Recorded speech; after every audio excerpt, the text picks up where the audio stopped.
baby, look, you.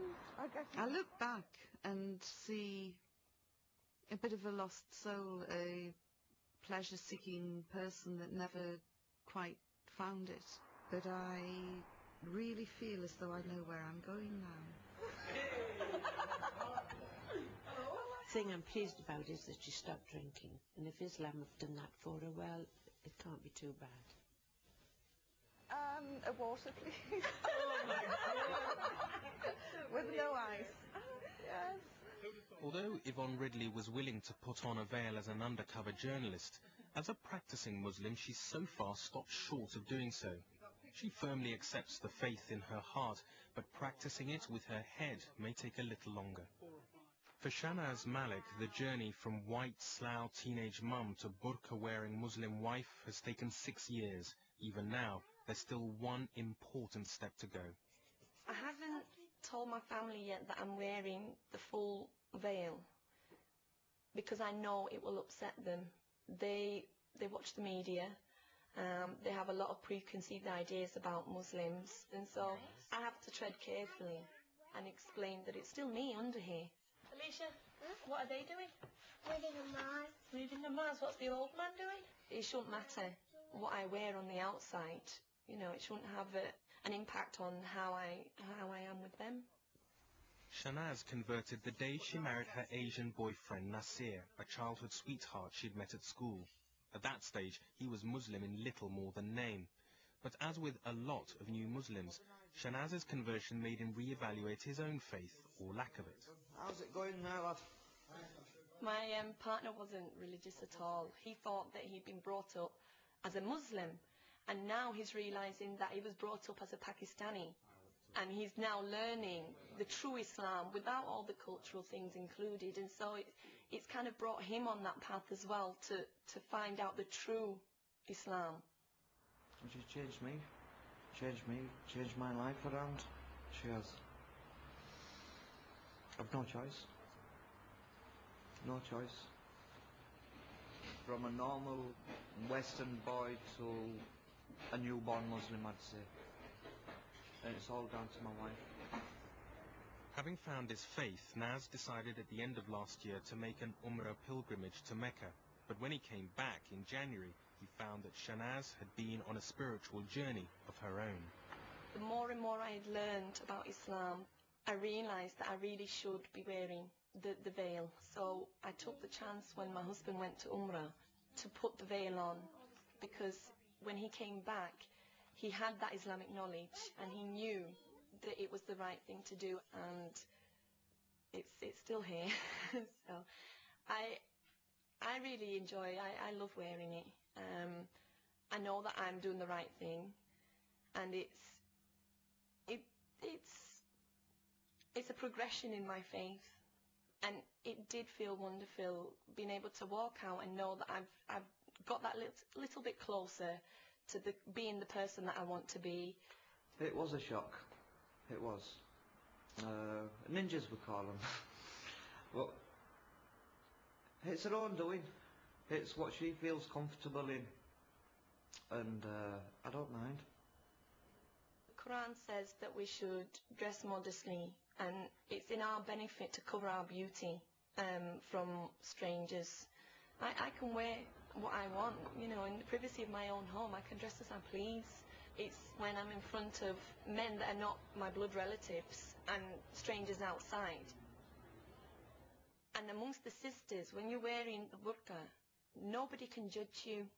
You are all equal. No one can judge you on the hair you have, the clothes you wear. Nobody is superior to another person, no matter how much money or anything that they have. You are a Muslim sister, and that is all that matters. The wonderful thing about Islam is the equality. So it's not purely for the ladies or the rules. Men are a lot more attracted to ladies on appearance than ladies are to men. And so my husband, he covers what he has to cover. He covers his body. It boggles me why people think that we're oppressed because we choose to do this, when, you know, they have certain ways in society that they have to live by.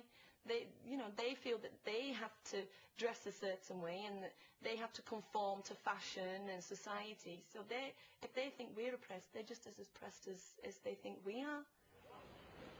Shanaz fully expected some hostility to her veil, but has been shocked that some of the fiercest criticism has come from other Muslims.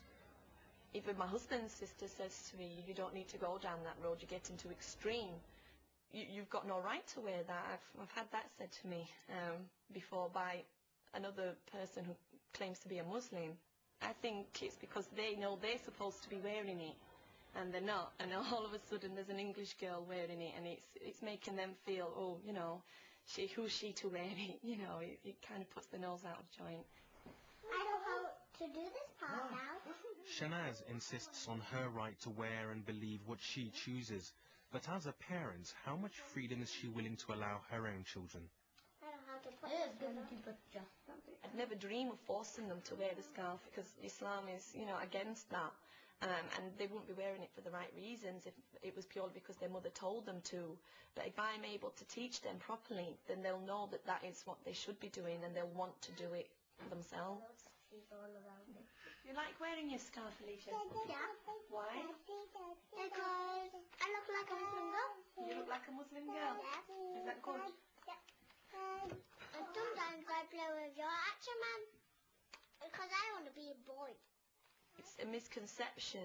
Islam is about that freedom. You're not forced to do anything.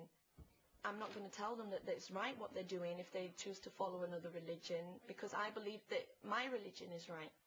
It might upset me, but I will always be there for them. I will always support them. Shanaz's children will all be educated at an Islamic school, and at the first opportunity, the family hopes to emigrate to a Muslim country. To Shanaz, these are positive steps, but to non-Muslim family members, that level of total immersion can cause worry or hurt. Take John Standing. He now has a new name, Jamaluddin, but to his family he'll always be just John. They can't understand why, in converting, John feels he has to give up so much of what mattered to him in his old life.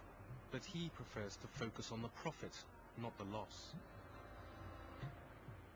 Didn't want to be a Muslim, it came to me, and I'm so glad it did.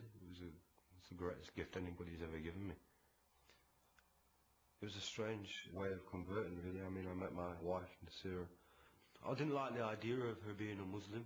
All I knew about Islam was that it was a religion that was spread by the sword, that it was a religion created by man for man, that it treated women like second-class citizens. So I had all these misconceptions about Islam. When John first started going out with Nasira, he was very much in love with her, well, he was with each other. I didn't think for a minute it would lead to him converting. I'd lived a life where I didn't believe in Allah, I didn't believe in God, I didn't believe in a spirit. I was convinced, as I was brought up, that there is nothing after this life. Once you die, that is it. I tried to steer away from her, but she was very firm in her beliefs. And I felt that I had to understand why. And once I started to understand more about the religion, and started to read the Quran, and it was reading the Quran which would change my life more than anything. It's not something I would have encouraged him to do, but it's something he wants to do. And if this is giving him peace, then let him do it. I am concerned that anyone that turns to a religion so quickly and pursues it as vigorously as he has, are brainwashed. This is my opinion. I think they get brainwashed in a way. My father, all he knows about Islam is what he reads in the media. Pick up a newspaper, you don't hear a good story about a Muslim, you know, a Muslim's done this wonderful thing, or Muslims given to charity, or all you hear is this person strapped a load of Semtex to their body and blown themselves up. It's like saying that every single Irish person was in the IRA.